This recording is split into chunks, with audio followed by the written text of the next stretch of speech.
Bueno. Bueno, chicos, hoy vamos a cerrar la materia. Los que tienen que recuperar tienen tiempo hasta la semana que viene, pero hoy es nuestra última clase del cuatrimestre y la idea es hablar de tres cosas, digamos. El tema que nos quedó, que había prometido un tercer video que no hice, hablando de la autoconciencia, que le pasamos textos y les pasamos videos, pero responder a ese tercer video que no hice, hacerlo por acá. Hablarles de la materia en sí formalmente y del examen, de la condición de regular y de que ustedes se saquen todas las preguntas, consulta, examen, cómo va a ser el examen, etc. Y por último, hacer un cierre de la materia en cuanto a escucharlos a ustedes, que ustedes nos hagan una devolución a nosotros, que hablemos un poco de las expectativas cumplidas o no respecto a la materia, los temas que quedaron, o los temas que más entendieron o que más les sirvieron, etc. Más o menos por esos tres carriles y por ahí alguna cosa más que se nos ocurra o que se les ocurra a ustedes durante la charla. No sé, Ana, si querés que empecemos por lo del examen, como para calmar ansiedades y esas cosas, respecto no sé, empezamos por ahí. Es imposible calmar ansiedades cuando está la palabra examen y después viene. Examen sí, en chino significa ansiedad, locura, pánico. Claro. Bueno, pero bueno, no. El examen no va a ser para eso, así que traten de... la idea es que, bueno, por la constitución de la carrera y demás, no existe la promoción, cosa que nosotros en un punto sí queremos seguir, o sea, como que este examen no sea algo que, bueno, para una persona que laburó todo el trimestre, cumplió con todas las condiciones para obtener la regularidad, que el examen no sea una cuestión que los deje afuera de la materia, ¿no? O sea, como que sea una instancia más dentro de la cuestión, no solo del aprendizaje, sino para cumplir las reglas del juego de la tecnicatura, ¿no? Entonces, para ello, dar un formulario de Google que lo vamos a compartir a través de... Ustedes saben, ¿no? Seguramente Lucas ya les dijo que los exámenes se rinden siempre con un Meet, o sea, ustedes mientras rindan cualquier examen, ya sea dentro de la plataforma o este formulario Google que vamos a hacer nosotros, van a estar siempre conectados a un Meet, en donde los vamos a estar viendo, escuchando y demás. Entonces, vamos a compartir el enlace a un formulario de Google a través del chat del Meet. Y bueno, entonces ustedes lo van a completar y bueno, eso se envía a nuestro correo. Van a ser preguntas múltiple opción, como lo más clara que podamos, o sea que no hay cuestiones que las respuestas, digamos, las opciones no van a ser como confusas. Ustedes claramente todos leyeron el material, hicieron los visionados, no van a tener ninguna dificultad para contestar, y una quinta pregunta que es a desarrollar, ¿no? Que puede ser, no sé, sobre la obra de algún director, nada, así tampoco va a ser de una complejidad muy difícil, digamos, una complejidad extrema. Entonces, bueno, eso es básicamente. Y van a tener una hora para desarrollar lo que yo creo, ya tuvimos esta experiencia el año pasado y no sé, en 20 minutos la mayoría ya lo había contestado y en general nadie tuvo dificultades. No, Alberto, me parece que la mayoría que eran regulares pudieron no, sí, de hecho nuestra intención, como dijo Ana, confirmo yo, es que aquellos que están regulares y que cumplieron óptimamente el examen sea un trámite, realmente, es decir, no sea un problema extra, como por ahí sí lo es en alguna otra materia práctica donde tienen que terminar un trabajo y presentarlo en el examen, no sé, la mecánica porque no doy otra materia que esta en el primer cuatrimestre, pero acá es preguntas sencillas sobre lo que ya vimos, revimos, trabajaron, vieron, escribieron, trabajaron en el foro, o sea, no es para quitarles nervios, ni quitarles ansiedad, ni nada, sino que es la realidad y se van a encontrar con un examen sencillo, rápido, y que muy probablemente todos los regulares que se presenten lo aprueben. Después, bueno, alguno con más nota, otro con menos nota, pero bueno, es una cuestión numérica pero me parece que la preocupación más que por el número de la nota es por aprobar o no aprobar, quédense tranquilos. Sí, Ana, perdón. Y por otro lado, el foro de recuperación va a estar hasta el martes a la noche, porque a nosotros nos exigen que la última semana ya presentemos las planillas. O sea, no hay forma, y después viene la otra semana siguiente, la clase de consulta, y la siguiente semana es el examen. O sea que nosotros el miércoles tenemos que presentar las planillas. Por ende, el martes a la tarde, más o menos, ahí va a ser como el recuento de todas las actividades con las que participaron en el foro de recuperación. Y bueno, yo el miércoles a la mañana les voy a pasar la planilla, las actividades y la condición en la que terminan la cursada. O sea que les voy a poner, en realidad hay tres condiciones, que es de libre para aquella persona que no activó, o sea, que no hizo nada durante todo, o sea, que ni siquiera entró, no hizo ninguna actividad, nada, en la cursada. Después hay una condición que es libre, con posibilidad para rendir libre, donde hay alguien que, no sé, hizo 2 actividades, 3, y después, no sé, no por X causa, o muchas veces tenemos muchos estudiantes que sí que nos escribieron que problemas de salud, de trabajo, de carga de la carrera, etcétera, decidieron dejar la materia, pero no sé, completaron 3 actividades y bueno, pueden rendir libre. Y después el resto, que alcanzó de las 7 actividades, completó las 7 o 6, que queda regular. Esos son los que rinden ahora. Una aclaración, los libres tienen que recursar. Los libres Exacto. Con alguna actividad pueden rendir libre en una mesa aparte, que es otro examen, que no es este que acaba de escribir Ana. Y los regulares son los que hicimos referencia antes, que van a tener un examen relativamente sencillo. ¿Sí? Esas son las 3 condiciones. Ustedes lo que van a recibir es el estado de que están, que cada uno más o menos lo sabe, digamos, porque está en las pautas del programa y de la planificación de la materia. El que cumplió con todos los trabajos, digamos, sabe que está regular, digamos, no hay mucho misterio. El que está ahí porque debe 1, debe 2, debe 3, bueno, pónganse al día y ya adquieren esa condición el miércoles que viene. Pero nosotros tenemos que presentar el miércoles que viene las notas, la condición de cada uno, para que ya la parte administrativa sepa, digamos, en qué condiciones están, para si se pueden anotar o no.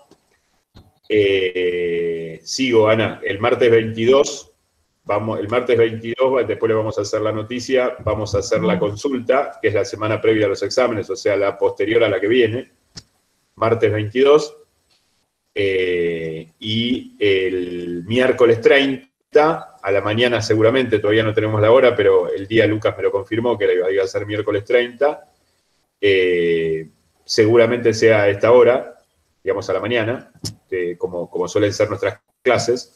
El miércoles 30 va a ser el examen. El primer llamado, después hay un segundo llamado para aquellos que quieran rendir en el segundo llamado, es lo mismo. Para los que están regulares, esta cuestión de que lo planteamos como una especie de trámite o de redondeo de la materia, es lo mismo si se anotan en el primer llamado o en el segundo. Nosotros les recomendamos que se anoten en el primero, así se van de vacaciones de invierno más tranquilos, porque el otro es como un mes después, digamos. Pero eso queda a criterio de cada uno y es exactamente igual. No sé, Ana, si me estoy olvidando algo. Te estás riendo de algo que estoy diciendo, me parece. No, sí.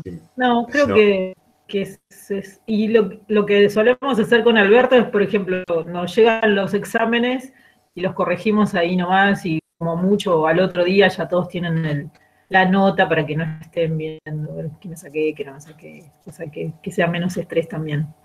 tratamos de, si no tenemos ningún imprevisto, de corregir ahí nomás los exámenes. Sí, también el multiple choice hace que se corrige solo, digamos. Entonces es como más fácil que leer 5 preguntas a desarrollar de cada uno, suponiendo que haya 40 que se presenten. Eso nos demandaría más tiempo. Pero por un lado lo hacemos por esta cuestión de simplificar, porque es muy claro el multiple choice, van a ver las preguntas, para aquellos que estudien un poco y que hayan estado en todas las clases.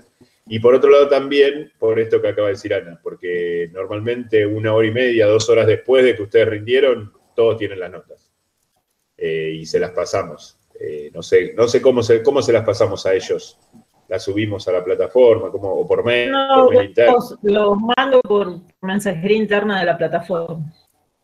Buenísimo. Bueno, preguntas, dudas de fechas, de contenido, de lo que sea, de todo lo que estuvimos hablando hasta acá. No sé, Ana, ¿vos te quedó algo? Porque yo lo estaba cerrando el tema, pero no sé si vos querés comentar algo más con respecto al tema exámenes, condiciones. No, creo que no. ¿No?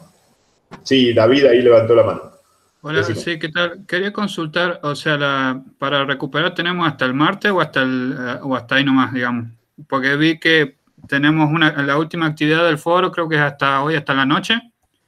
Y después creo que usted decía que tal vez tenemos hasta la semana que viene para recuperar todo. Yo pensé que habían entregado todo hoy. O sea, la actividad pendiente más la actividad del foro que está para esta noche. ¿Contestás vos, Ana? El foro es sí, el de las reflexiones finales es hasta hoy y después tienen hasta el martes que viene para los recuperatorios. Estén atentos, hay mucha gente que le falta, que tiene 5 actividades y que sería una pena que se queden libres por eso, o sea, hagan una más y ya estamos. Y quedan regulares para rendir tranqui. Recuerden que son 6 de las 7, por si alguno se olvidó o no lo vio. Si están las 7 mejores, mejor nota, pero son 6 de las 7 y esto que acaba de decir Ana es importante, porque si no hicieron ninguna o hicieron una, bueno, están muy cuesta arriba, pero si les falta una para adquirir la condición de regular, el examen libre es otra cosa, tiene un solo llamado, es otro examen y es más complicado, digamos. La van a poder rendir libre, llegado el caso, si tienen 2 o 3 actividades. Claro. Pero no pierdan la posibilidad, en lo posible, hagan el esfuerzo de llegar a la regularidad, los que están cerca. ¿Sí? ¿Alguien más quiere preguntar algo, consultar algo, comentar algo? Profe, a mí me queda un visionado nada más. ¿Esto también es válido para los visionados, digamos, el poder entregarlo hasta la semana que viene? Sí. ¿Qué te queda? ¿Un visionado? Solo ¿Un visionado te queda, Flor? Sí, Flor, sí, lo único que me queda, digamos. Si mal no recuerdo, tenés 3 visionados y tenés una intervención en el foro. Y te falta, Claro, que el visionado 4 lo podés reemplazar por una intervención en el foro. O sea, no... Claro, yo hice todas, o sea, me faltaba una sola intervención, que la recuperé, digamos, y después las otras estaban todas a tiempo, digamos. Ah, bien, o sea, si Tendría tenés... 6 en este caso. Vos tenés que sacar la cuenta, tenés que tener 6. Pueden ser las 3 intervenciones en el foro y 3 visionados, para el caso. Si vos tenés eso, Bien, sí, perfecto. la estarías Entonces regular. Bien, perfecto. Listo. Gracias. Si podés, metele y trata de llegar. Digamos, hay... Sí, esa es la... Me queda muy poquito, perdón, me queda nada más que ver una peli nada más y tengo como todo el resto completo del visionado. Por eso preguntaba si también, o sea, porque lo quiero hacer obviamente, pero no sé si está abierto también la posibilidad con los visionados. Sí, con cualquier actividad.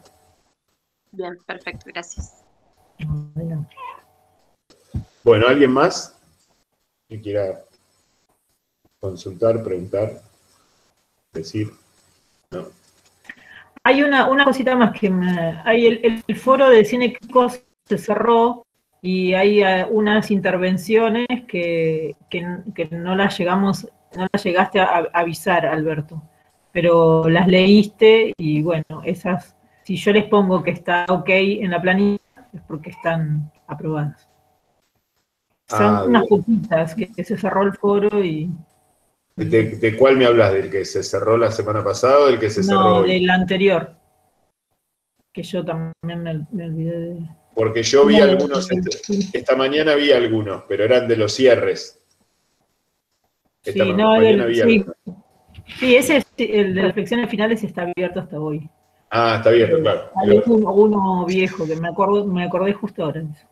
Pero bueno, si ustedes ven que está como ok, como visado en la planilla, es que está probado. Sí. Bueno. Son unos poquitos, no recuerdo. Está bien. Bueno. Bueno, ¿alguien más? ¿Algo más? ¿No?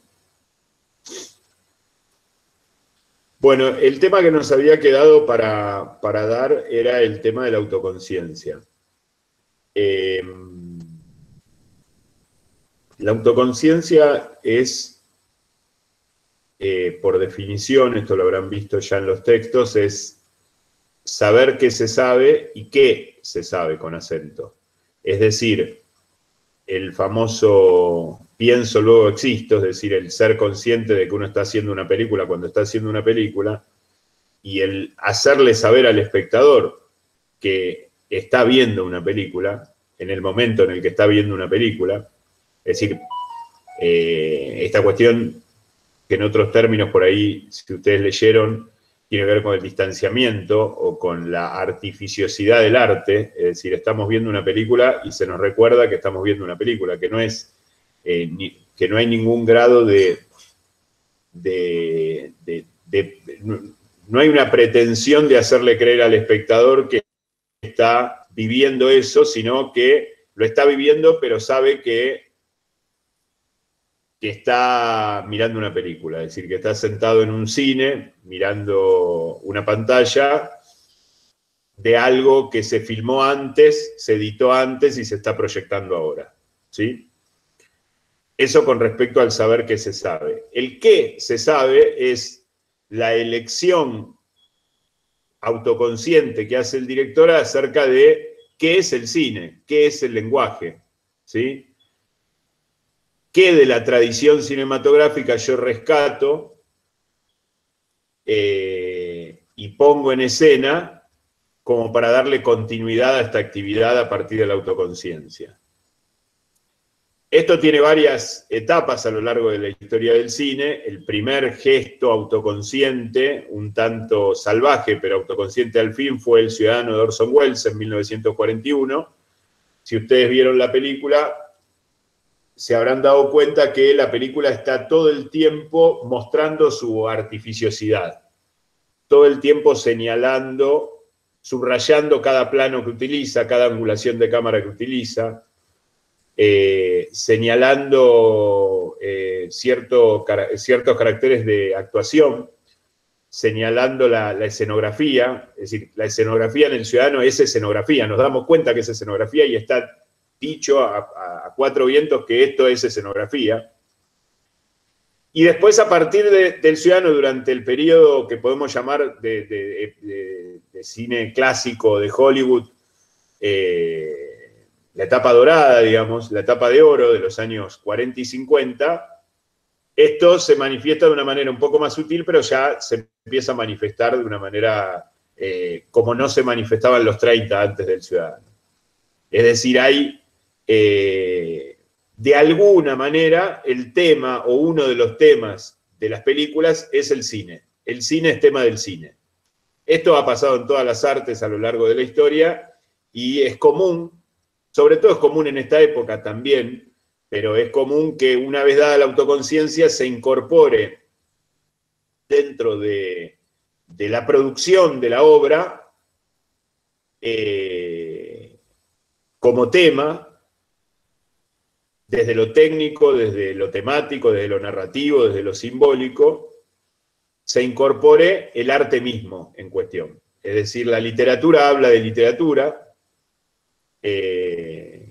la pintura habla de pintura, el teatro habla de teatro, y por supuesto a partir de la autoconciencia el cine habla de cine. Es decir, cuando vemos una película claramente autoconsciente se nos está no solamente recordando en una primera instancia que lo que estamos viendo es una película, sino que se nos está, de alguna manera, definiendo o redefiniendo qué es el cine. O qué es el cine para ese director, claramente, ¿no? Que la está haciendo. No es ninguna verdad absoluta, sino que es ese qué con acento, ese qué se sabe, es qué rescato yo de la tradición de la que vengo. Es decir, yo vengo del cine que inventó Griffith hace 100 años y yo me apoyo en este director, en esta película, en esta época, y ese es el fruto, esa es la construcción o mi antecedente que hace que yo haga esta película. Y eso se explicita de alguna manera en la puesta en escena en cuestión.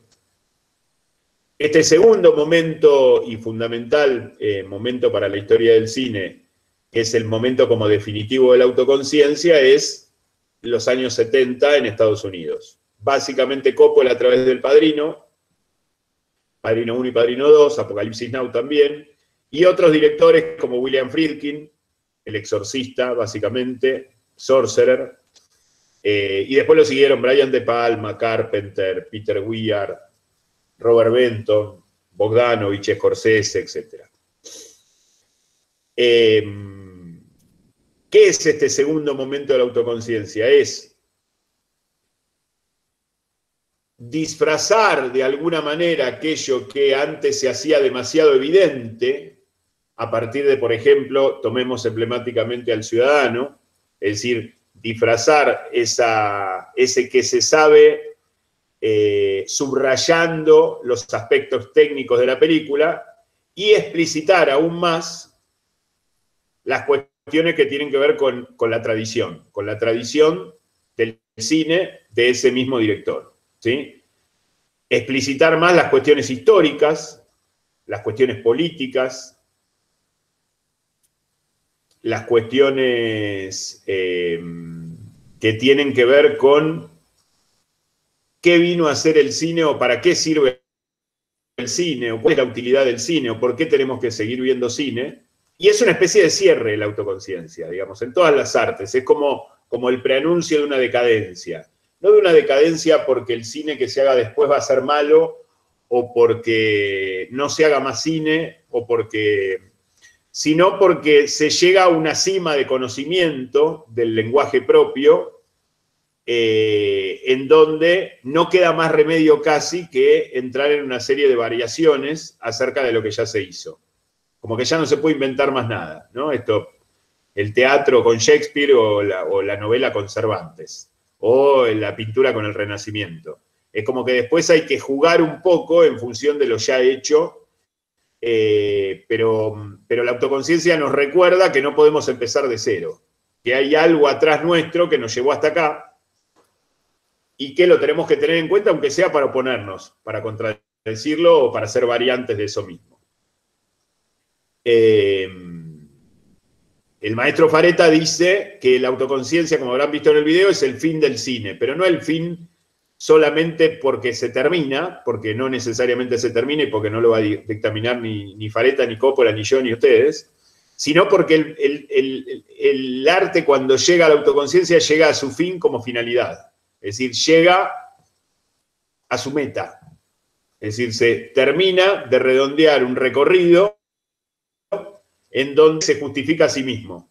Digamos, si después de Apocalipsis Now, o después de las obras de los años 70 de Scorsese, o de Palma, o de Friedkin, el cine hubiera dejado de existir, el cine ya hubiera existido. Es decir, ya hubiese logrado una entidad determinada, imborrable, ¿no? Más allá de la forma en que lo vemos, etc., ¿no? Hoy aparte perdura, gracias a Dios, por los formatos digitales, por las posibilidades de ver, cuando yo estudiaba cine era imposible conseguir tal o cual película, y hoy están muchas películas a la mano, por suerte, entonces, digamos, pero eso es una persistencia más de posibilidad del espectador. Yo me refiero más a la cuestión conceptual, es decir, el cine ya es un recorrido completo de una invención de un lenguaje, un desarrollo y una confirmación y una sistematización de ese lenguaje, un primer atisbo de autoconciencia, un clásico, una época clásica. Clásica es que da clase, que modela, que sirve como arquetipo, y una autoconciencia. Entonces ese ciclo es el ciclo completo de cualquier arte. Que por supuesto, dada la situación de que vivimos en una sociedad industrial, técnica, tecnológica y todo, se dio muy rápido en el cine. La pintura llevó siglos, en la literatura y en el teatro también. En la escultura lo mismo. En el cine se dio todo en menos de 100 años. Un rasgo más que quiero destacar con respecto al tema de la autoconciencia es que el director autoconsciente, o el cine a partir de la autoconciencia, digamos, a partir del Padrino, básicamente, tiene una relación directa con la historia. Y esto abre varias puertas que voy a intentar penetrar. Claramente, en El Padrino vemos, esto lo hemos visto, lo vieron ustedes, están los textos, inclusive muchos de ustedes lo manifestaron en sus trabajos, nos habla de cuestiones políticas, de cuestiones históricas, de cuestiones religiosas, de cuestiones filosóficas, de cuestiones de relaciones de poder. O sea, cuando digo política o cuando digo historia, me estoy refiriendo básicamente a esto, ¿no? A las relaciones de poder. Vaya que estemos más de acuerdo, menos de acuerdo, que simpaticemos con uno o con otro. Digo, con una con otra película, con uno con otro director o con uno con otro personaje dentro de una película. Está puesto en juego eso. Y eso es una manera que el cine autoconsciente de los años 70 utilizó, creemos algunos, para sacudirnos. Porque son temas, en general, que no estaban puestos muy en primer término en el cine clásico. El cine clásico no ponía sobre la mesa directamente, como lo hace El Padrino, determinadas situaciones de disputa de poder, de compra de medios, de corrupción parlamentaria, de mafia, de aprietes, de enjuagues, etcétera, etcétera, etcétera. El cine clásico lo daba a entender de una manera más sutil, pero cuando llega a la autoconciencia, ¿y por qué es eso? Entre otras tantas cosas, es para sacudirnos, es para cachetearnos doblemente, no como hizo Orson Welles, que nos recordaba cada rato con una piña casi en la mandíbula del espectador: mirá que estás viendo una película, mirá que estás viendo una película, mirá que estás viendo una película, escena tras escena. Terminábamos con la cara así de ver El Ciudadano. Acá lo que se nos está recordando es que nosotros tenemos una responsabilidad frente a lo que estamos viendo. Que nosotros estamos metidos en eso que estamos viendo y que nosotros, después de la autoconciencia, es urgente entenderlo al cine, no solo mirarlo.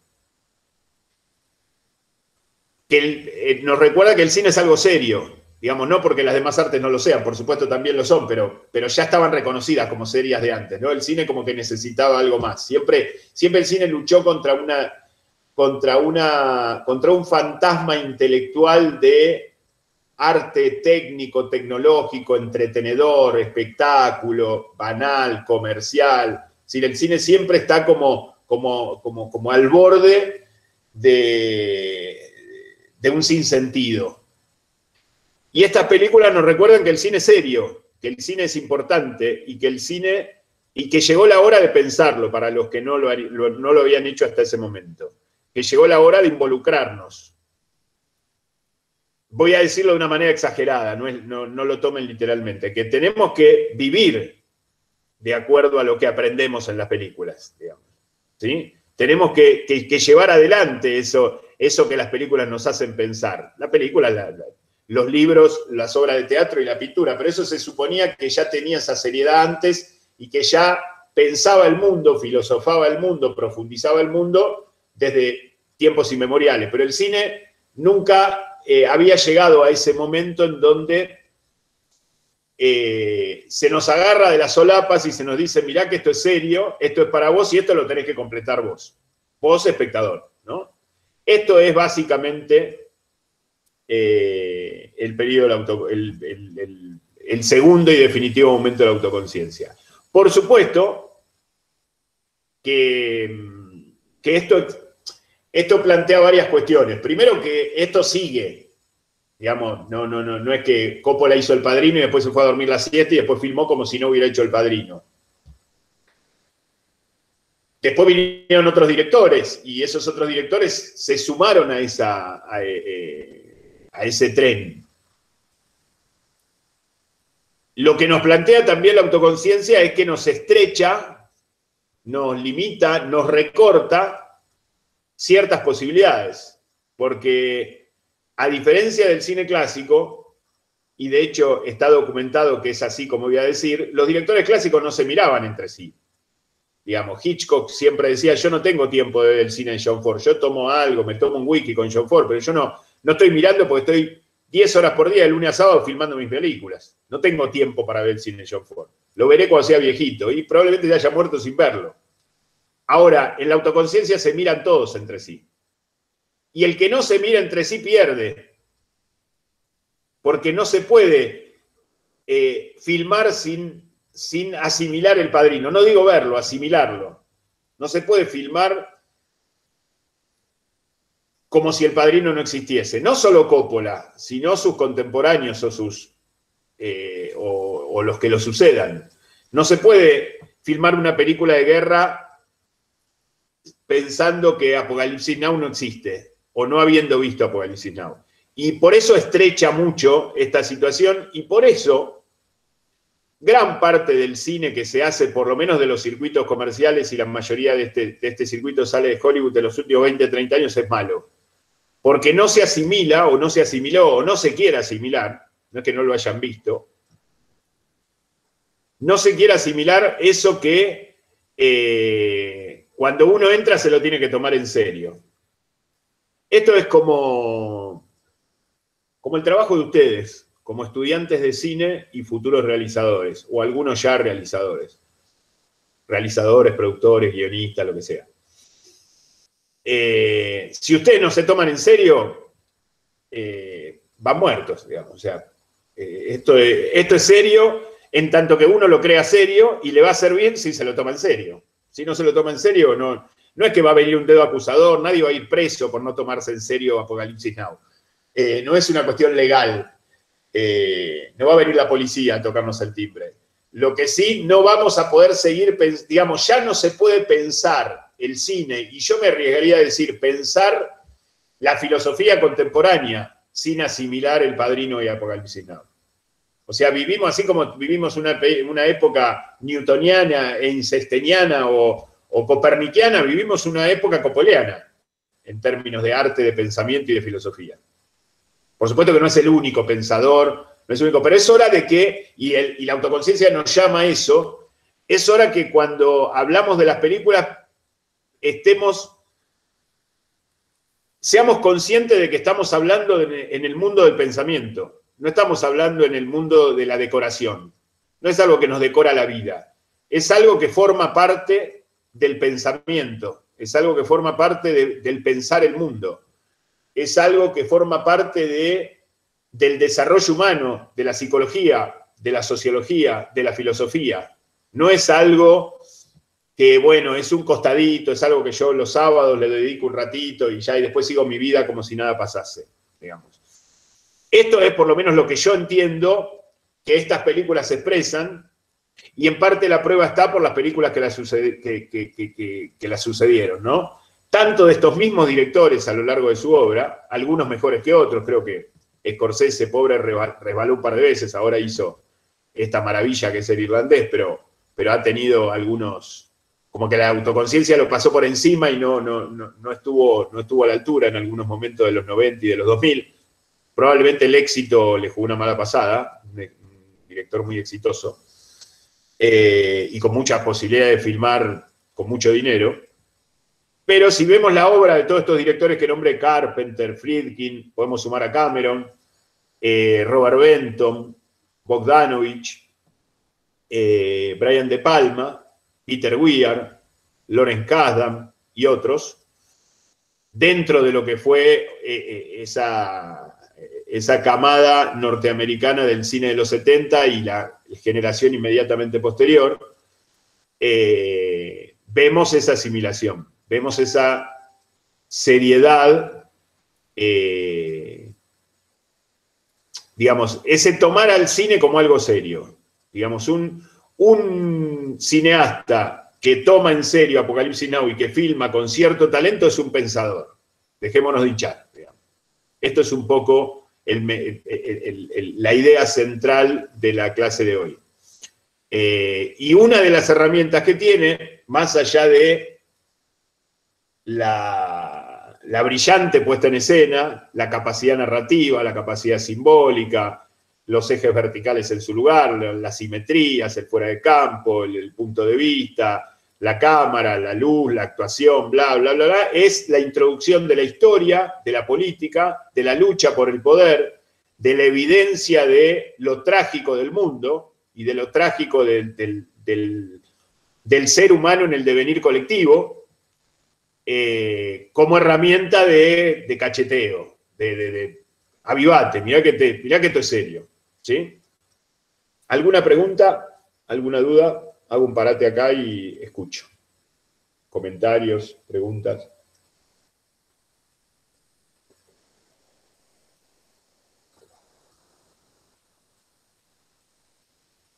¿No? ¿Nadie levanta la manito? Bueno. Ana, vos, que siempre me pinchás con algo y me haces acordar de algo que me olvido. Con respecto a esto. Una pregunta. Si Sí, usted pudiera definir en una oración la autoconciencia, ¿cómo la definiría? La autoconciencia es en dos oraciones. Te voy a dar dos definiciones. Una más, saber que se sabe y saber qué se sabe. Esto expresado en una película para que el espectador se dé cuenta de eso que vos sabés y que sabés, ¿no? Esa sería la primera. Y la segunda es evidenciar el estado de ficción como metáfora, o como mito, o como arquetipo. Es decir, esto que estoy haciendo en realidad es una ficción, es una película, pero no es una película en sentido banal, decir, bueno, no te lo tomes en serio si es una película. No, no, al revés. Es una película, es una artificialidad, es algo que yo construyo artesanalmente, que agrego al mundo, que no existía en el mundo natural antes de hacerla, pero que apunta a algo alto, apunta a algo serio. Esas serían las dos definiciones. Saber qué se sabe y qué se sabe, y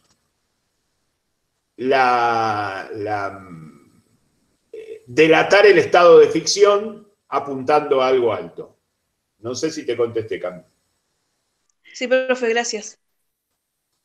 Anita, ¿vos me querés ayudar con algo o agregar algo o preguntarme algo que me estoy olvidando o que siempre me ayudas en ese sentido? Se me ocurre si se puede hacer un puente o ejemplificar, por ejemplo, el saber qué se sabe y qué se sabe en una obra de Coppola, por ejemplo, Apocalipsis Now. Bueno. Bien. Como para que Todos vieron Apocalipsis Now, ¿verdad? Sí.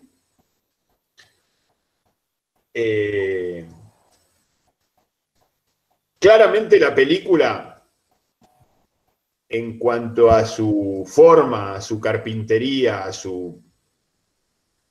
su evidente aspecto visual,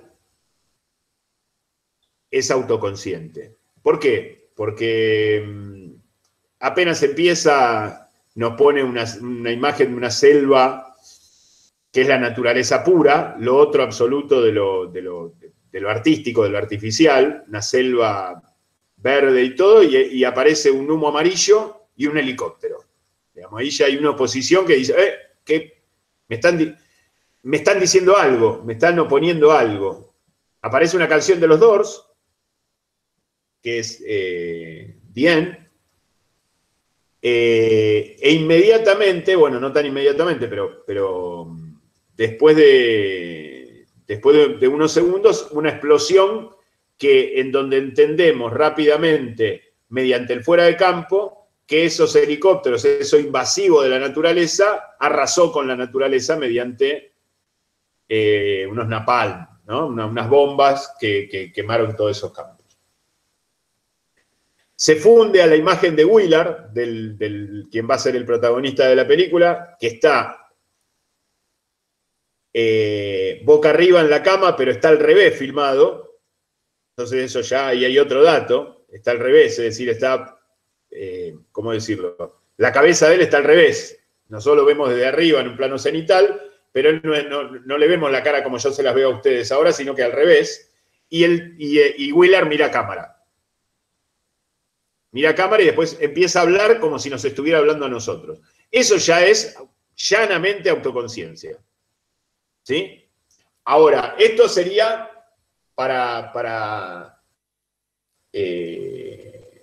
de alguna manera, para dividir en dos esta acotación de Ana de qué se sabe y qué se sabe.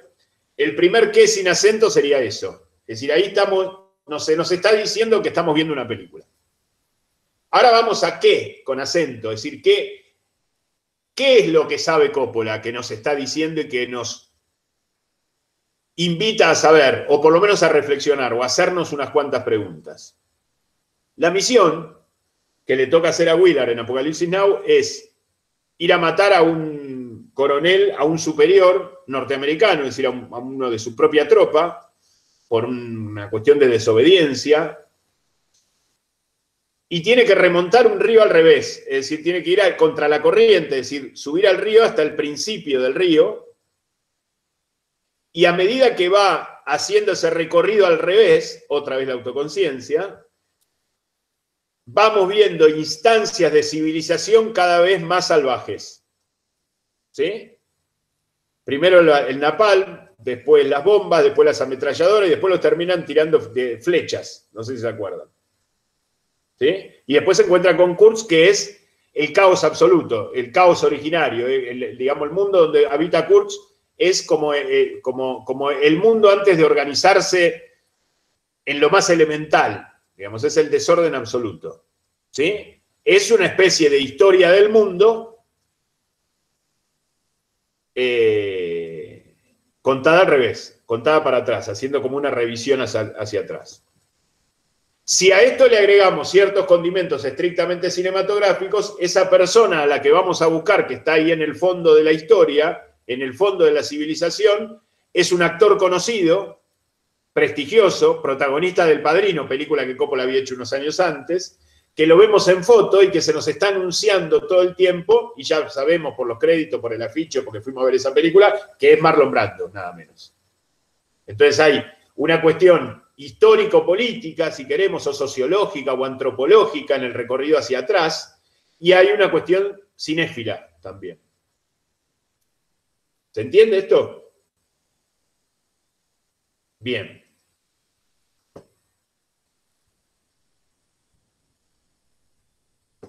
Por otro lado hay un viaje en una nave que como todo viaje, bien puesto en escena, es un viaje iniciático. Es decir, es un viaje en donde uno va a sacar un aprendizaje. Willard no sé cuánto aprendió, porque entre la circularidad de su cabeza, la locura que tiene y la experiencia por la que pasó, me parece que terminó más loco que como empezó. Pero no sé, pero la autoconciencia es eso también. Los personajes pueden terminar locos como Willard. Los que tenemos que terminar lúcidos somos nosotros. Es decir, lo que no entiende el personaje lo tenemos que entender nosotros. Vértigo de Hitchcock, para poner un emblema no de extrema autoconciencia, pero sí de esto que quiero decir, Scotty en Vértigo, el protagonista no entiende nada. Se queda con los brazos abiertos ahí arriba del campanario. Pero nosotros podemos entender, porque Hitchcock nos da esa apertura, lo que el personaje no entiende. ¿Sí? Esto la autoconciencia lo lleva al extremo. Es decir, un personaje loco que va a una misión loca y que termina más loco. Y que tiene que ir a buscar y a matar a un loco. ¿Sí? En medio de toda esa locura hay método. Esos métodos que no tiene Kurtz. Cuando le cuestionan los métodos a Kurtz y Kurtz le pregunta a Willard al final, ¿usted qué opina de mis métodos? Mire, coronel, yo acá no veo ningún método. ¿Sí? Ese ningún método es el ningún método de la ficción, de ciertos aspectos de la diégesis, de los personajes. Pero en realidad hay un método en la forma de la película que nos permite diferenciar ese no método de Kurz con ese método de Coppola para hacernos entender. ¿Sí? Ese podemos hablar 5 horas de Apocalipsis Now. Pero digo esto como para fijar en Apocalipsis Now, a pedido de la profe Ana, un ejemplo de esto. Es decir, tenemos lo que es evidente, las miradas a cámara, las oposiciones, el momento en el que el mismo Coppola, haciendo de camarógrafo televisivo, cuando ellos desembarcan, le dice: no miren a cámara, no miren a cámara, pasen, pasen, no miren a cámara, que esto es para la televisión. Esta idea de diferenciar la televisión y el cine, o de hacer de la guerra un espectáculo, que es otra de las cosas políticas, si queremos, que habla la película. Una guerra totalmente injusta, despiadada, delirante, extensa en tiempo, donde Estados Unidos encima perdió, aparte de gastar un montón de vidas, de plata, de armamento y de todo eso, y donde nadie sabía bien qué estaba peleando, contra quién estaba peleando, cómo estaba peleando. No hay, se va perdiendo como los mandos. A lo largo del recorrido, del viaje, de la nave, se van perdiendo los mandos. Llegan a ese puente Dulón, que es como el límite de la civilización, el límite con lo otro, y los soldados que están ahí no saben ni por qué luchan, ni a quién le tiran, ni saben quién está al mando de nada, porque no hay... Se ha perdido todo orden y toda jerarquía, y se ha perdido todo modelo o arquetipo o condición que nos ordene el hacer, digamos. ¿Sí? Esta historización para atrás, este recorrido al revés civilizatorio, es uno de los aspectos que Coppola expresa tanto en términos de política, de poder, de historia, de antropología, de filosofía, etcétera, como de cuestiones cinéfilas también. Porque está el joven Willard, digo, bueno, Martin Sheen ya es un viejo que no sé si se murió o se está por morir, pero en ese momento era un joven actor, y está el consagrado Marlon Brando, que aparte es una referencia autoconsciente también para Coppola y para el público de Coppola, por haber sido Vito Corleone en El Padrino 1 en el año 72. No sé si se entiende. Sí, en relación también al personaje de Brando, está bueno marcar que en toda la película se denota que este personaje, o la locura del personaje, la creó el mismo sistema. O sea, no es que de repente él estaba cumpliendo las órdenes, llevando a cabo toda digamos, su deber como supremo general de las tropas, y algo le pasó y se volvió loco. O sea, como que esta locura que tiene que ir a corregir Willard es producto de ese mismo sistema, ¿no? Que lo está mandando a él a matar a Kurz. Totalmente, totalmente. Sí, de hecho no hay... no tiene ningún sentido racional, de sentido común, mandar a matar a alguien porque mata, o porque se volvió loco, digamos. O sea, es una digamos, no hay diferencia entre los que lo mandan, inclusive Willard lo dice o lo da a entender, no hay diferencia entre los que lo mandan y Kurz. O sea, él va a cumplir la misión porque le mandaron a hacer una misión, porque es un soldado y porque tiene que obedecer, pero en realidad él tiene claro de entrada que no sabe qué va a hacer cuando se encuentre con Kurz, primero porque no le parece justo que lo manden a matar a alguien porque mata, o porque se volvió medio loquito. Segundo, porque se va como enamorando de Kurz a lo largo del tiempo, porque va estudiando su historial y va viendo que el tipo era un tipo condecorado, tercera generación de West Point, era un tipo que fue coronel a los 30 y pico de años, un tipo que aún dentro del marco del ejército se destacaba, y aparte porque va viendo Kurz Willard y nosotros con él, la locura de esa guerra que tranquilamente nos puede transformar en un Kurz. No es que... y como dice Ana, ese mismo ejército que genera los Kurz, digamos. Ese mismo ejército es el que armó a los vietnamitas primero y después los fue a combatir. Es como lo mismo pasó con Irak, lo mismo pasó con Irán y lo mismo pasó con Siria. Es decir, es el mismo ejército norteamericano que por razones económicas, políticas y de política internacional arma un determinado pueblo y después lo tiene que combatir, y lo tiene que combatir contra sus propias armas que lo había armado 10, 15 o 20 años atrás. Bueno, con Vietnam pasó lo mismo. Y eso está en la película, o por lo menos está picando como para que nosotros pensemos. Porque está, la autoconciencia es eso también, es decir, es consciente Coppola de que está hablando del ejército norteamericano a lo largo de la historia, por lo menos de la historia moderna. No es que está hablando de la guerra de Vietnam y nada más. De hecho, es una película que tiene un fuera de campo enorme y genial, que es Estados Unidos. Porque los personajes están todo el tiempo pensando en Estados Unidos, desde el que quiere surfear, el coronel que quiere surfear, porque extraña las olas de Los Ángeles, el que habla de que cuando fui a mi casa no estaba, cuando estoy allá quiero estar acá, cuando estoy acá quiero estar allá. Los chicos del bote, que uno es cocinero y quiere juntar mango para hacer una salsa porque es chef en Nueva Orleans, el otro que escucha a los Rolling Stones. Es decir, hay una presencia de eso que falta, que es la habitualidad de la vida, de lo que sería normal. Es decir, mostrando la normalidad, Coppola nos da una pauta fuera de campo de qué sería lo normal. Y todo lo anormal está desprendido de otras anormalidades. Por eso este rastreo hacia la genealogía y hacia atrás. Y por supuesto, y para redondear lo que dijo Ana, lo repito, Kurtz es producto de eso, porque era un soldado destacado, era de los mejores. Inclusive lo dice el mismo general que manda a Willard a la misión. Le dice, era una buena persona, muy humanitaria. Era una persona muy condecorada. La verdad que era uno de nuestros mejores hombres. Y sin embargo, en una misión secreta, turbia, sin que se enteren muchos, porque claramente es eso, un agente de inteligencia, un general y un soldado raso a las órdenes del general tipo secretario, le dan la misión en un almuerzo rápido y él parte a la misión. Dentro de una guerra en desventaja, porque Estados Unidos tenía un montón de problemas en esa guerra y se encargan de una parte de ese, si queremos presupuesto, dedicarlo a ir a buscar a un soldado norteamericano al fondo del río para matarlo. O sea, si lo analizamos con sentido común, es un delirio. Pero claramente ese soldado que se va a matar era un tipo, un producto de ese ejército norteamericano. Y si queremos extenderlo por el fuera de campo, un producto de la sociedad norteamericana. No solo del ejército norteamericano, un producto de la sociedad norteamericana. O del modo de vida americano, si queremos. No sé, Ana, si a eso te referías o querías, o me olvidé de algo o querés agregar algo más. No, va por ahí el análisis.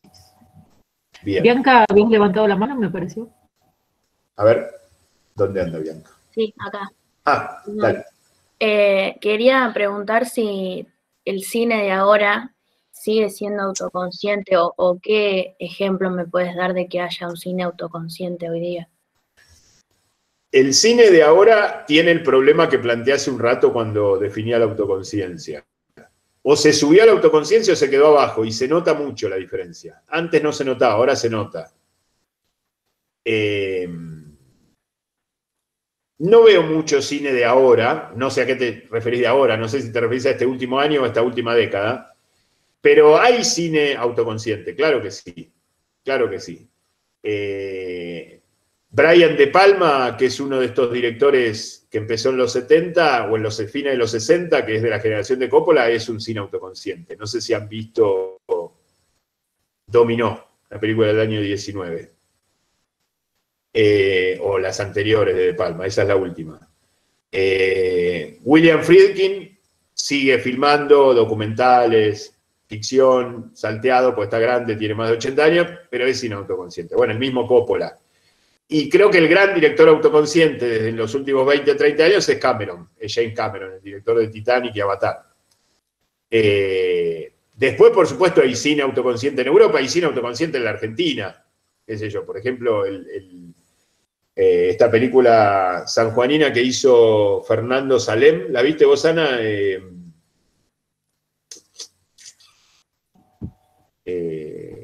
Un título largo, raro tiene. Esto que llamamos que pasa el amor o algo así del amor. Eso que No es la del amor, es que... ahí la busco. A ver. Como...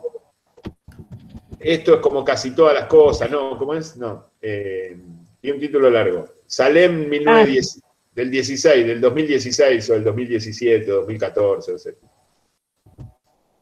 Salem fue compañero de Debbie Venturi en la NERC. Sí, yo creo que la vi. ¿Cómo funciona casi todas las cosas? ¿Cómo funcionan casi todas las cosas? Bueno, esa es una película Claro. autoconsciente. Argentina.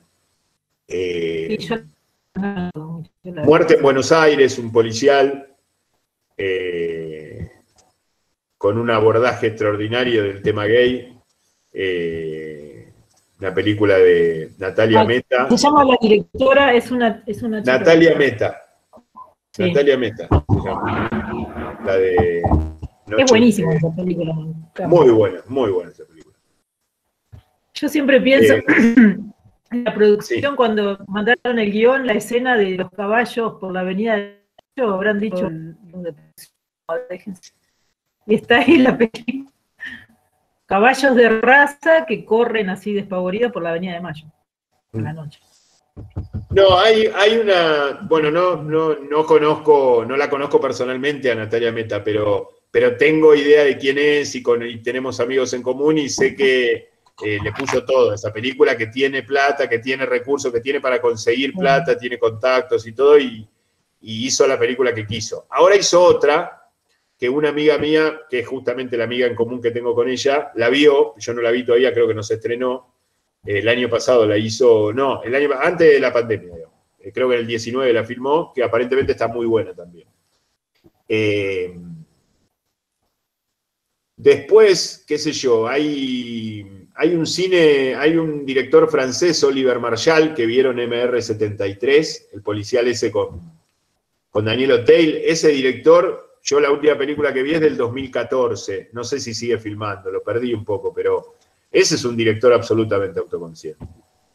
Es decir, es un director francés, vamos a un caso distinto a los ejemplos argentinos o norteamericanos, un director francés que recupera la tradición del cine francés, pero recorta en función de lo que él cree que es el buen cine francés. Y claramente para él es Melville y Sautet, que son los dos directores tal vez mejores o dos de los mejores directores franceses. Entonces está la tradición de Melville, el policial, el enriedo, la cosa oscura de Melville y la cosa pesimista de Claude Sautet, ¿no? Es decir, ahí hay, no solamente desde la apuesta, no solamente desde ciertas cuestiones de forma que hacen referencia al qué sin acento, sino al otro qué con acento de la tradición cinematográfica que guarda. No sé si vieron El Muelle, Los Leoneses, El Diamante. Bueno, son todas películas de Oliver Marchal, que aparte de Oliver Marchal es muy interesante porque es un ex policía. Fue policía como hasta los 45 años, dejó de ser policía y se dedicó a filmar películas. Con lo cual, los policiales que hace los hace con conocimiento de causa. Muy crítico de la policía, por cierto. ¿Qué? Con razón. Sí, viste, bueno. Es la ventaja de hablar de lo que no. Claro. No, aparte leí una vez un reportaje que decía, hablando del personaje de Daniel Auteuil en MR73, que yo tenía dos opciones, irme de la policía y hacer cine o transformarme en ese personaje. Entonces, para no transformarme en eso, me hice cine y hice la catarsis por ahí y salvé mi vida, digamos, dice el director en un reportaje. Un reportaje que leí hace poco, no sé de cuándo fue. La película es del, no sé, 2006, 2003, 2005, no me acuerdo, pero el reportaje es de hace menos, hace 10 años o 8 años. Pero sí, Bianca, hay cine autoconsciente y hay mucho que no lo es y se evidencia más. Cuando uno ve una película, es decir, el cine de entretenimiento comercial, banal, torpe y cuasi infantil en el peor sentido, no porque no haya que hacer cine para los infantes, sino infantil que nos tratan como infantiles cuando tenemos cierta edad adulta, eso existió siempre. Ahora está mucho más en evidencia por culpa de la autoconciencia. Una película de Marvel se evidencia mucho más como algo bajo porque existe Coppola, o porque existió Coppola, o porque existe Titanic. ¿sí? Pero Marvel hubo siempre, de alguna manera. No sé si me explico. Bueno, ¿qué más?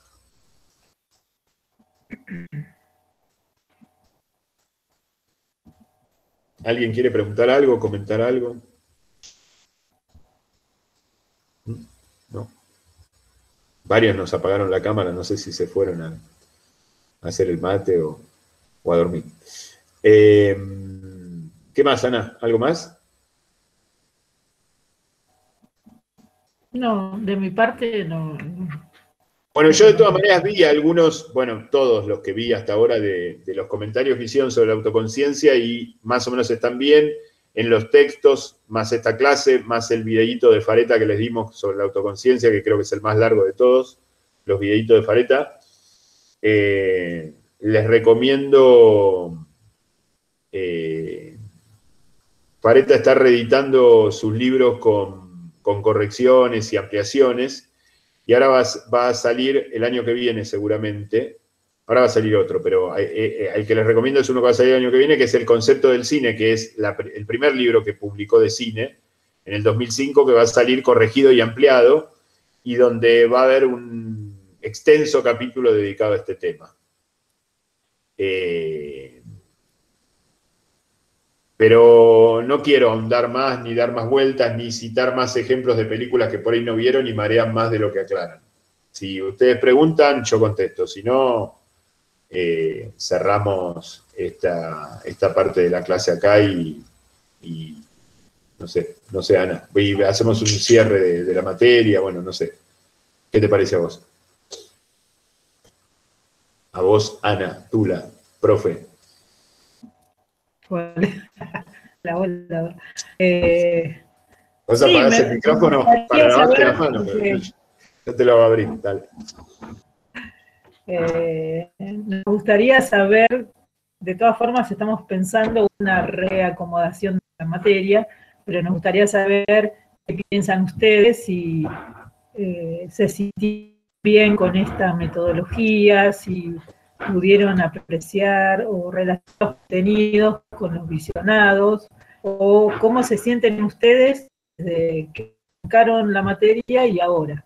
O sea, hay cosas notan como que fueron buenas de su aprendizaje o nuevos descubrimientos, o cuestiones que quedaron que les hubiera gustado profundizar. Así que... Acá es obligatorio hablar, ¿eh? Sí, si no empiezo con la lista. Ay, qué horror. Qué horror.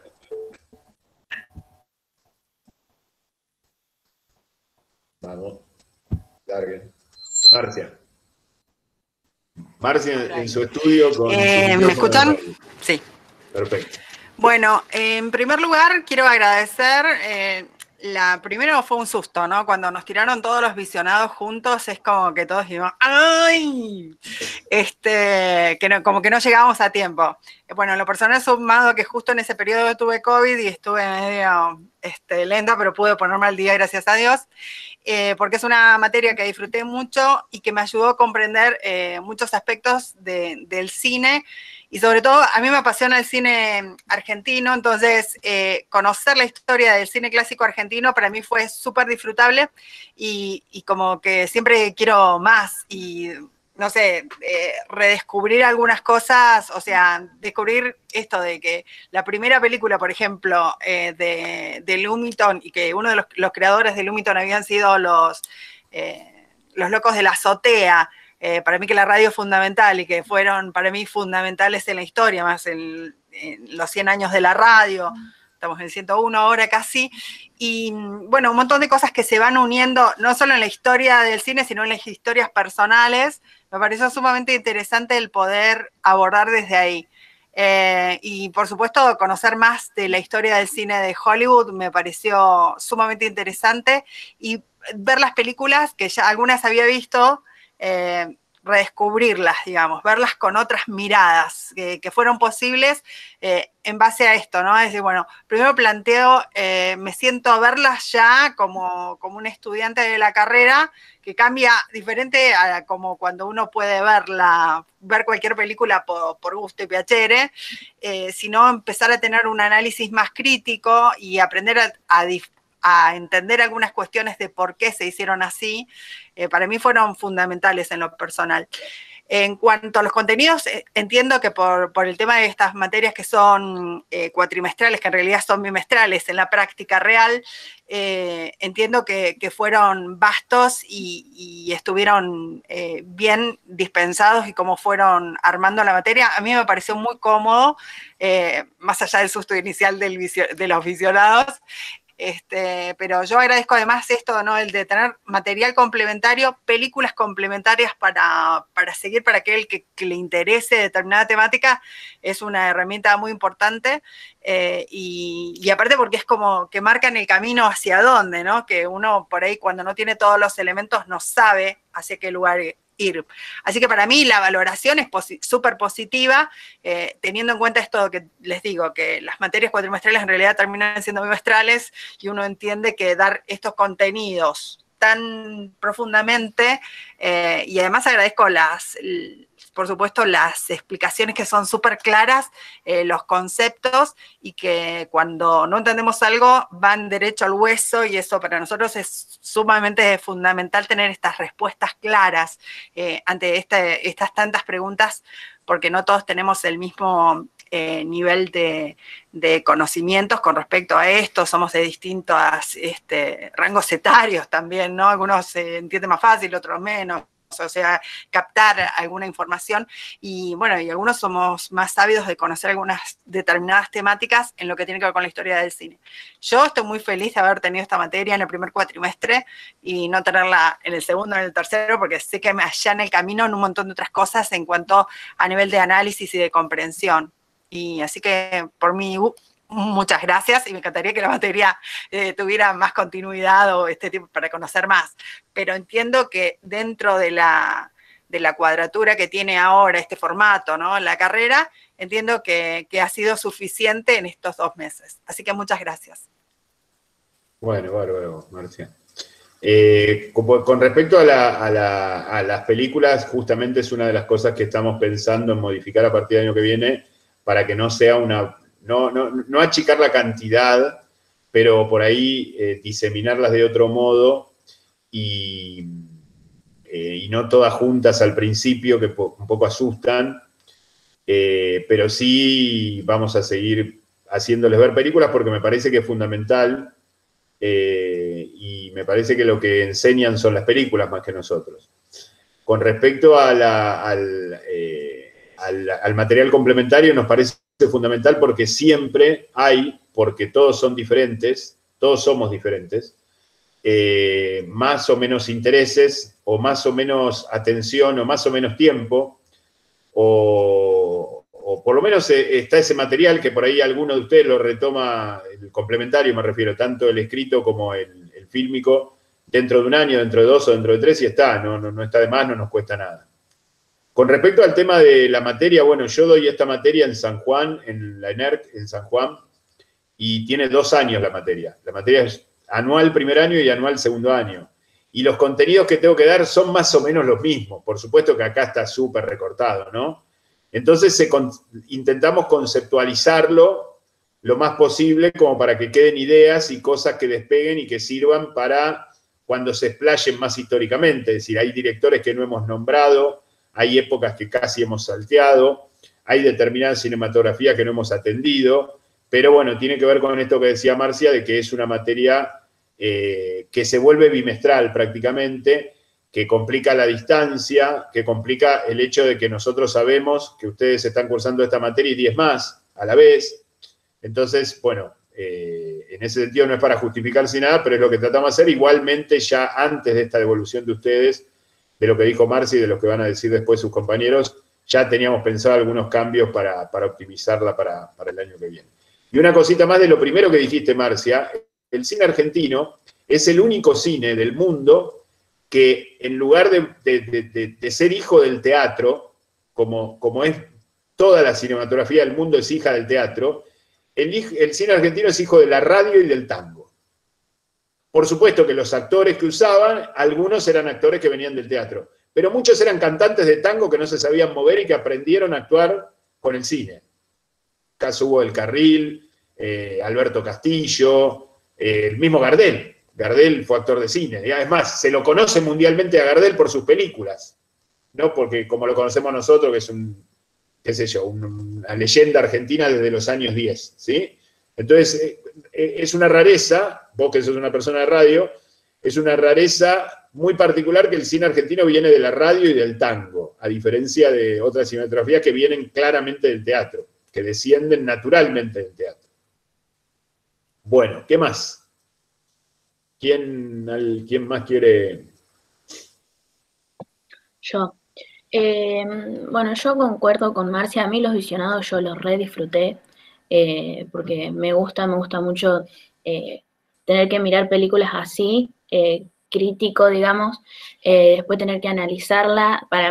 Por mí, si hubiera sido por mí, hubiera pedido clase todas las semanas para poder discutir de todas las películas, porque es algo que disfruto, que me gusta, y que me gusta saber de lo que opinan los demás, digamos, para cuando yo a lo mejor no veo algo en alguna película y que vos lo expliques, por ejemplo, con todo esto de Apocalipsis Now que dijiste, que a lo mejor algunas cosas yo no había visto y que lo digan así es algo que me re gusta, pero bueno, yo eso lo disfruté, y también, bueno, concuerdo con Marcia de que los contenidos eran muy bien explicados, después en los meets, que a lo mejor se explicaba más concreto alguna que otra cosa, también funcionaba mucho para mí, así que no, a mí me gustó.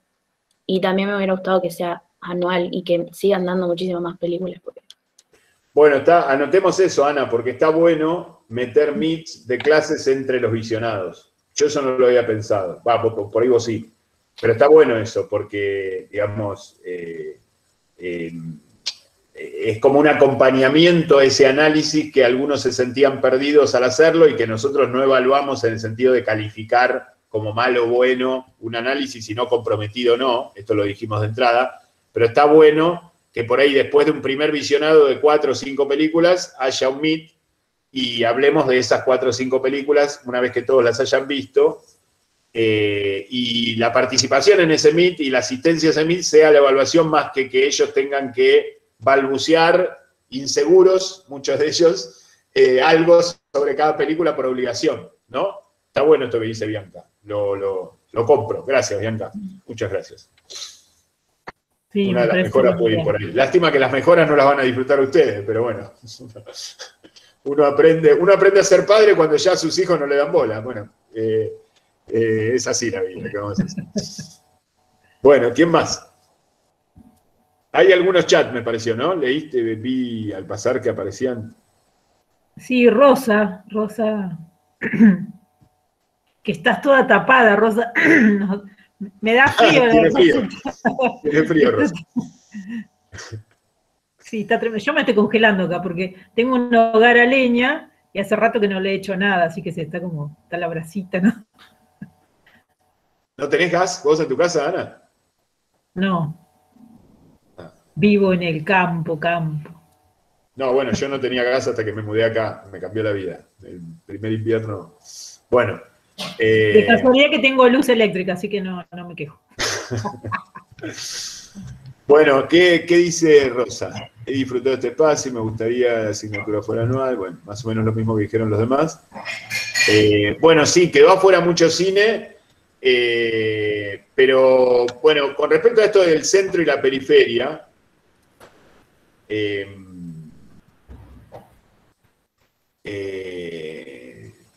uno tiene que entender, o yo les pido en tal caso que entiendan, que Hollywood es el faro del cine. El faro para bien o para mal, pero es a partir de donde se crea el lenguaje, donde se desarrolla, donde se sistematiza y donde la mayoría de los directores del mundo van a filmar. Digo, esto es el Hollywood clásico, no estoy hablando hasta los años 50. no es que no existía cine en otros lugares, pero ojo que hasta los años 50 no mucho más de 4 o 5 lugares existía cine aparte de Hollywood. No es que hicimos algo privativo, porque, digamos, fue un polvorín el mundo en la primera mitad del siglo XX, y piensen en el fascismo en Italia, en el nazismo, tantos años de fascismo, digamos, el cine alemán se desarrolla a partir de los años 60, el cine italiano a partir de fines de los 40, el cine de Europa del Este a partir de los 60. Pero ante la elección nos parece mucho más sencillo conceptualizar, más allá de una cuestión de gustos, a partir de lo central y no de lo periférico, porque desde lo central se puede ir a lo periférico, desde lo periférico a veces es difícil ir a lo central. Pero claramente faltó mucho material, muchas películas, muchos directores, muchas épocas y muchos periodos, zonas, vanguardias, escuelas, lo que quieran, llámelo como quieran, digamos, faltó porque nos faltó tiempo, como le dice Vito Corleone a Michael al final del Padrino 1, nos faltó tiempo, hijo. Es así, digamos. Estamos haciendo una película, una materia bimestral, como bien dijo Marcia. Y tenemos que resolver 100 años de historia, casi 1 millón de películas filmadas y estrenadas, en unas charlas y unos textos y unos videitos en 2 meses. Entonces, desde ahí, obviamente que pido disculpas y en nombre de los dos, de Ana y mío, y creo que van a saber entender eso. Ojo, esto no lo resolvería lo anual, porque en un año podríamos dar más, pero también quedarían cosas afuera, no es que... Pero bueno, Rosa, esta es mi mirada al respecto. Y después hay otro comentario, quizás haya que hacer un viaje por la historia. Sos vos, Susana, que aparecés como Luciano, pero me parece que sos Susana. Que Susana en un momento estaba pidiendo dónde podía conseguir el libro de Fareta. Bueno, y no ahí sé le si digo. está en alguna librería de San Luis. No sé, habría que preguntar en Cúspide, ahí en la calle Colón, si lo encarga. Si no, en la sala llena. Si no, está en Mercado Libre. Mercado Libre está. Los libros de Fareta están en Mercado Libre. Las revisiones, la última revisión de, ahí dice, soy Susana. Luciano es mi hijo, pone. Sí. Las reediciones de Fareta las está haciendo a sala llena, que es esta página que recomiendo, una página de cine, series, teatro, música digital, de acceso absolutamente gratuito, que hay notas de Fareta y notas de un montón de gente. Yo he publicado varias ahí. Y la misma empresa de a sala llena le está reeditando los libros a Fareta, así que a través de la página y el mail o en Mercado Libre se consiguen los libros de Fareta. Acá en San Luis, supongo que por ahí Cúspide consigue alguno, se lo encargan, se lo pagan y se lo traen. Pero quería leer el segundo mensaje de Rosa, o sea, quizás haya que hacer un viaje por la historia del cine a contrapelo, como dice Willard, tal cual, bueno, sí, de alguna manera es una especie de revisionismo histórico, lo que hace Willard, pero histórico de la humanidad, histórico de la civilización, histórico de la antropología e histórico del cine. Porque claramente en el año 79 lo que Coppola siente es que el cine clásico no se entendió y que muchas de las películas que vimos durante la cursada, Cat People, Laura, Vértigo, no me acuerdo cuál más, La Soga, etcétera, son películas que en ese momento estaban olvidadas. Digamos, la autoconciencia, así como el cine revitalizó las artes anteriores que estaban muy disminuidas por todo ese siglo capitalista, liberal, antiartístico que fue el siglo XIX, y que el buen arte era prácticamente marginal en el siglo XIX, y el cine lo revitalizó con su invención, la autoconciencia revitalizó el cine clásico, porque no tendríamos cine clásico o la valoración del cine clásico o el acceso o la capacidad para poder interpretar correctamente el cine clásico sin estas películas autoconscientes. Entonces también es como un revisionismo histórico cinematográfico el viaje que hace Willard hacia Kurz. ¿Qué más?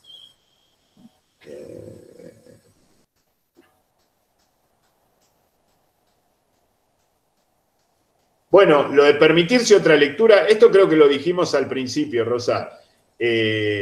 Cuando uno enseña historia, y yo enseño historia, política, del arte y del cine, cuando uno enseña historia hace una lectura de la historia, digamos. No es que mienta, invente, fabrique, sino es una lectura de acuerdo a cómo uno juzga ese objeto histórico o ese periodo que está evaluando o transmitiendo o comentando o enseñando, y se para en un lugar.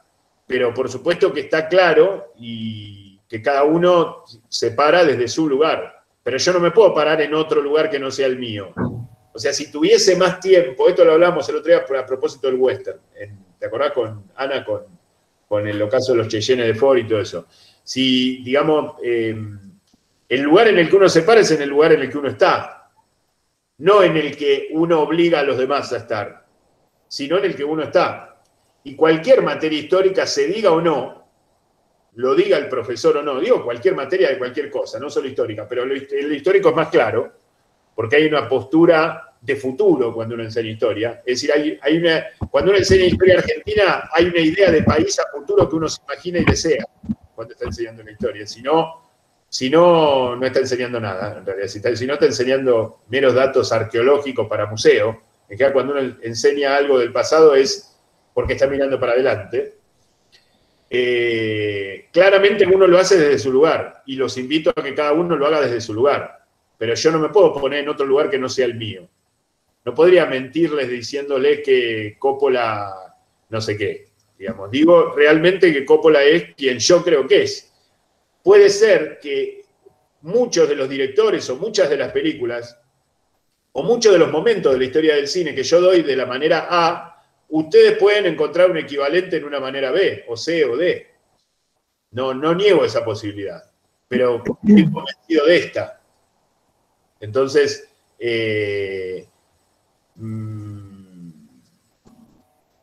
y como hago esta división también clara, que la hablamos el otro día y la repito ahora, de el Hollywood clásico y el Hollywood moderno, donde en los años 60 se parte la historia del cine en dos modos de producción muy distintos, creo que el Hollywood clásico era el mundo del cine. Digamos, los años 20, 30, 40 y 50, el 90% del cine se hacía en Hollywood. No es que estoy dejando afuera mucho. En los años 40, lo que no se hacía en Hollywood se hacía en México, en Argentina, en Francia o en Japón. En los años 40 no se hacía cine en otro lugar. Entonces no es que ahora sí, y también hay otro problema con la historia del cine, ¿no? Que en esto también es una visión mía que pueden estar en desacuerdo. La historia del cine termina hace 10 años, 20 años, 30 años, 40 años. No termina hoy, ayer, hace 15 minutos, porque no tenemos perspectiva para juzgar la película que se estrenó la semana pasada. Por lo menos yo no la tengo, no me siento capacitado para. Puedo encontrar un elemento, puedo decirle que me gustó. Esta película de Palma última me parece una película autoconsciente, me parece una película muy bien hecha, una puesta en escena exquisita, excelentemente actuada, me parece genial. Pero la verdad es que no la integro a la historia del cine. No es lo mismo que Laura, que se filmó hace 70 años y que la vi 70 veces aparte. La película de Otto Preminger del 44. Entonces, por un lado, tenemos este Hollywood clásico, proteico y sano y fuerte que nos enseñó tanto, hasta los 60, y tenemos el Hollywood comercial, banal, de trust y de monopolios y de mero entretenimiento comercial desde los 60 para acá, sacando las excepciones de estos directores que he nombrado autoconscientes. Teniendo en cuenta esta división y teniendo en cuenta que la historia termina en los 70 o en los 80, para poder contarse con verdadera perspectiva, si quieren en los 90, nos queda mucho afuera de la periferia, porque la periferia explotó en los años 90, explotó tras la caída del muro de Berlín, la caída de la Unión Soviética y la multiplicidad de países. Hoy hay el doble de países que había antes, que había hace 30 años, de países realmente, y de cinematografía, por lo tanto, y sobre todo los medios digitales e Internet han multiplicado eso. Hoy no solamente que se hace película en Corea, sino que vemos las películas coreanas. Películas en Corea se hacen desde hace bastante tiempo, pero hoy tenemos un acceso más rápido. Digo Corea por decir, puede ser, no sé, Taiwán, puede ser, no sé, Lituania, ¿sí? Esa parte de lo que sería la periferia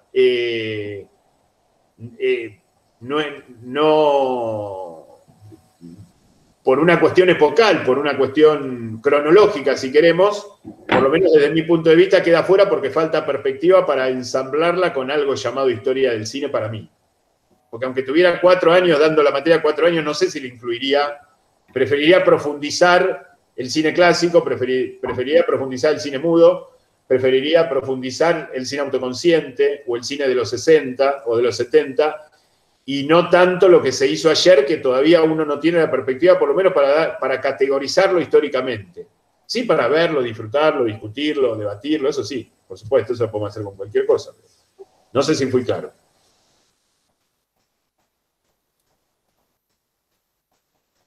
Bueno, eso está muy bien. Eso mismo digo yo. Repito lo mismo que acaba de decir Rosa en el chat. Me parece que no hay que impugnar la mirada del otro, sino verla como otro. Verla como otro.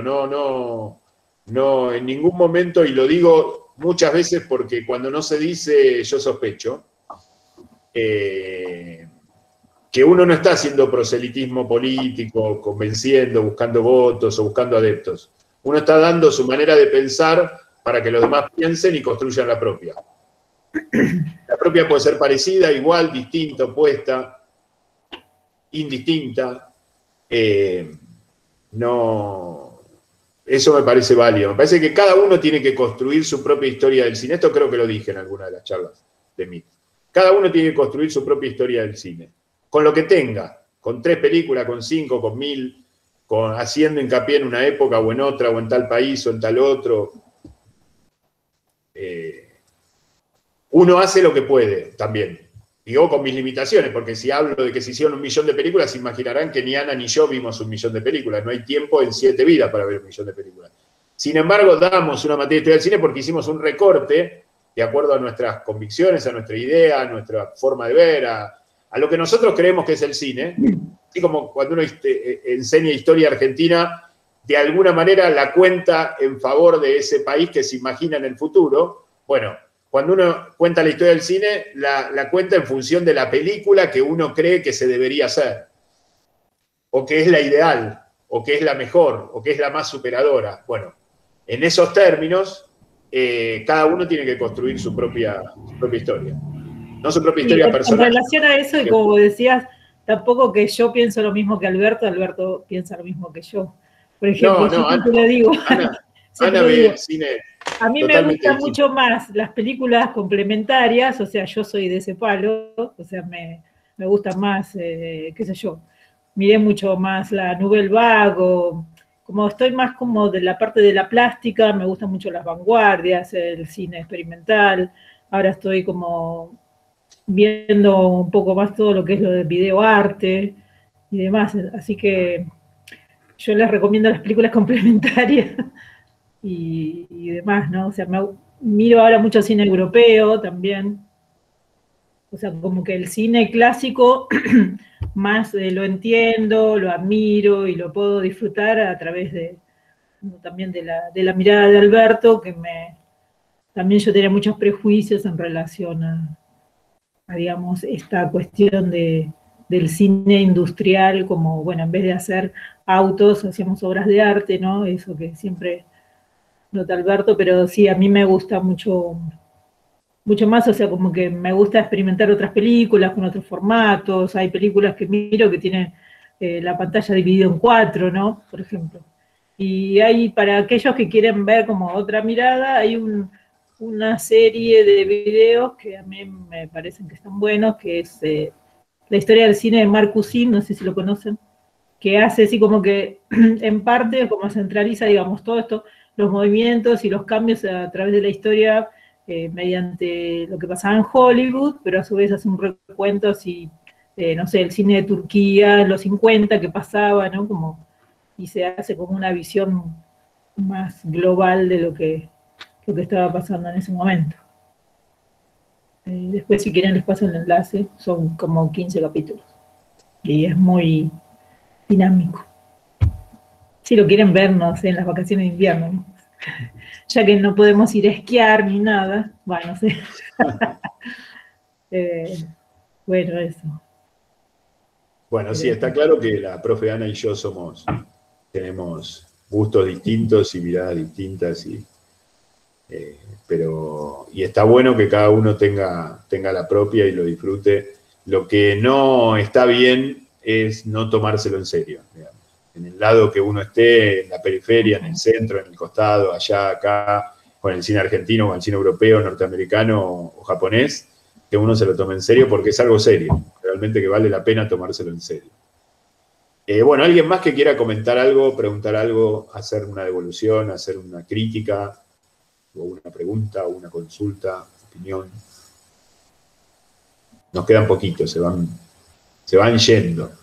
El auditorio se va vaciando. Sí, la atención del ser humano está entre 40 y 50 minutos. No, la tuya, no la del ser humano. El ser humano dura un poco más. Bueno. Yo que confío plenamente en la ciencia, avalo mi distracción con eso. Vos que te crees un ser humano, ese es el problema. No, bueno, sí, es lógico, aparte estamos cerrando y todo, y me parece bien que se llevaron la noticia de cómo era el examen y ya con eso se tranquilizaron, se relajaron y al rato se fueron. Me parece muy bien, nada, está bien. Bueno, yo les quiero hacer un cierre felicitándolos por todo el laburo que hicieron, todo lo que escribieron, todas las películas que vieron. Yo soy estudiante también de una carrera virtual y sé lo que es sentarte, dedicar cierto tiempo a una materia, sabiendo que tenés 7, 8 materias más. Así que, bueno, eso, los quiero felicitar y, bueno, yo estoy muy contenta en ese sentido. Sí, la verdad que sí, yo también. Así que un gustazo conocerlos también, porque para mí eso de que la distancia, la virtualidad, bla, bla, bla, eso es como, es una excusa cuando vos no querés establecer un vínculo con los y las estudiantes. Me parece que eso va más allá, es una herramienta y bueno, ahí tiene un montón de vericuetos para ponerte al tanto de lo que quieren tus estudiantes, ¿no? Ahí hay un par de chats, Ana, que escribieron. Las preguntas del múltiple choice sobre los visionados. No, las preguntas de múltiple choice son sobre los conceptos. Los temas son la invención del cine, fuera de campo, eje vertical, principio de simetría, la construcción de Hollywood. No dimos los temas del examen, pero los estoy dando ahora. La idea de construcción orgánica, de Hollywood como una construcción orgánica. La historia del cine argentino, más o menos alrededor del videíto que les di y algunos textos que les pasamos. El múltiple choice va a pasar por ahí. Autoconciencia, que dimos hoy, que vieron en los videos y en los textos. No sé si me estoy olvidando algún tema. Pero la pregunta por los visionados o el ítem de los visionados o de la cuestión más, ¿cómo podríamos decir? Más abierta, va a ser la pregunta a desarrollar, donde o van a elegir un director de los que vimos y van a hablar algo sobre eso, o una película, pero va a ser más la última pregunta. El múltiple choice va a estar más relacionado a conceptos de estos temas que acabo de enumerar, de una manera bien concreta y bien sencilla. Digamos, no hace falta que revean todas las películas del visionado. No es que va a haber una pregunta que tienen que acordarse de la escena 4 de la película tal. No. Nada de eso. Leonardo dice, yo por mi parte quiero dar las gracias. Bueno, gracias a vos, Leonardo. La verdad que el esfuerzo que has hecho como tus compañeros vale mucho. Y no solo valoramos mucho porque yo a veces me siento medio... Leo un trabajo de 2, 3 o 4 páginas y porque tengo que leer 40 trabajos porque la mayoría entregan a las 23:58 del día que cierra y yo me quedo hasta las 4 de la mañana, por ahí contesto muy bien y ustedes por ahí deben pensar, pero este es un chanta, una semana y pone muy bien, pero en realidad los leo, los valoro, aprendo. Muchas de las cosas que leemos ahí y muchas de estas charlas de los MIT nos sirven para ir mejorando la materia. Y como les dijimos al principio, el tema era cumplir y y demostrar un cierto compromiso frente a la materia y frente al visionado de las películas. No mucho más que eso, no es que tienen que ser historiadores del cine en 2 meses, si no, no aprueban. No hay mayor problema. Pero bueno, a veces uno contesta así como para que se den cuenta que fue leído. En algún caso he hecho alguna observación puntual, por ahí porque pescaba algún error de concepto especial que me pareció oportuno decirlo. En general, cuando no digo nada es porque no hay nada gordo que corregir. Pero en general los trabajos están bien y como dijo Ana, el esfuerzo que hay que hacer con la distancia, con el COVID en el medio, con la pandemia, el encierro y la cantidad de materias que cursan, nosotros lo valoramos mucho. Por eso consideramos que prácticamente están aprobados aquellos que regularicen y que el examen les va a ir bien y quédense tranquilos, preséntense, estudien un poco y van a aprobar. ¿Sí? Bueno, Ana, no sé si algo más o cerramos. Sí, de todas maneras quiero hacer voy a hacer un resumen y les voy a mandar por mensajería interna esto que hablamos sobre los temas, sobre la modalidad del examen, como también para que recordar bien la fecha y el horario de la consulta. La consulta la vamos a hacer el martes 22 a las 19:30, porque por sí, horario de más profesores y nuestros no tenemos otro horario. Martes 22, 19:30, y lo que hacemos en la consulta, ustedes por ahí no participaron todavía de ninguna, es estar 19:30 y esperarlos a ustedes. Por ahí alguno entra a consultarlo y se va, no es una clase, pero no aparezcan a las 9, porque si por ahí pasa media hora, 40 minutos y no aparece nadie, nos vamos nosotros. Pero nosotros a las 7:30 estamos ahí y estaremos 1 hora o 1 hora y cuarto, o bueno, si se van escalonando consultas, por ahí más, no es que tengamos apuro. Pero esa es la modalidad de la consulta, pero la información de la consulta, como la del examen cuando tengamos la fecha, bueno, la fecha es el miércoles 30, cuando tengamos la hora y los temas, Ana se los va a pasar y lo van a tener todo prolijito. Igualmente esta charla de hoy está grabada y la vamos a subir y cualquier cosa la revisan. Sí, voy a crear una unidad nueva que se llame examen final y entonces ahí va a ir esta clase, o no sé si en la parte de autoconciencia, bueno, voy a ver, después yo en la noticia les pongo dónde va la clase. Cualquier cosa, si no es mucho lío, ponerla en los 2 lugares. Ah, sí, está bien. Porque por ahí alguno revisa autoconciencia y tiene esta clase también, aparte de los textos y los otros videos, y por ahí revisa examen y tiene también todas las cosas que se hablaron del examen en este rato. Y mañana lo voy a subir a archivos, porque me tarda, ¿no? O sea, tarda un montón en descargar, porque va a ser como 2 horas. Y después lo subo ya descargado para que ellos, porque a veces aparece, cuando yo comparto el link de esta clase, les va a salir como, o se está procesando, o sea, como que no la pueden ver directamente. Sí se puede descargar, pero también lleva otro tiempito.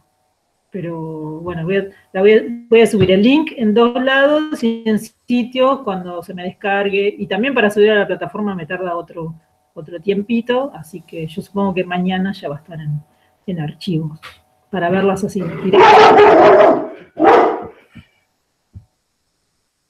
Bueno, ahí hay un comentario más para antes de cerrar. Bueno, gracias de David, el placer de Rosa y Susana, bueno, que está cansada, parece, con tanto trabajo que le da la carrera. Pero bueno, muy bueno el trabajo que has hecho, Susana, por lo menos en esta materia a lo largo del cuatrimestre, realmente. Como el de muchos, no es que te distinga o haga un paréntesis con vos, pero realmente muy buenos trabajos. Bueno, gente, nos despedimos. Terminamos el cuatrimestre acá, nos vamos a ver en la consulta y en el final. Ojalá les vaya bien en todas las materias y les esté yendo bien en las anuales, no pierdan el tren, que después se complica a fin de año. A mí particularmente me van a volver a tener en la materia documental con el profe Mario Lázaro el cuatrimestre que viene. Y a Ana, bueno, siguen con guión y no sé. Yo sigo en guión y después tenemos el lenguaje audiovisual, 1, con Gabriel. Bien. Lo tienen a Gabriel, ¿no? Sí, lo tienen otra materia. Bueno, gente, muchas gracias. Un gustazo conocerlos. Algunos les conocí la foto, no les conocí la cara, pero bien. Bueno, chaucito. Nos vemos, gracias. Chau. Hasta buena. Gracias. Chao. Gracias. Gracias, profes. Adiós.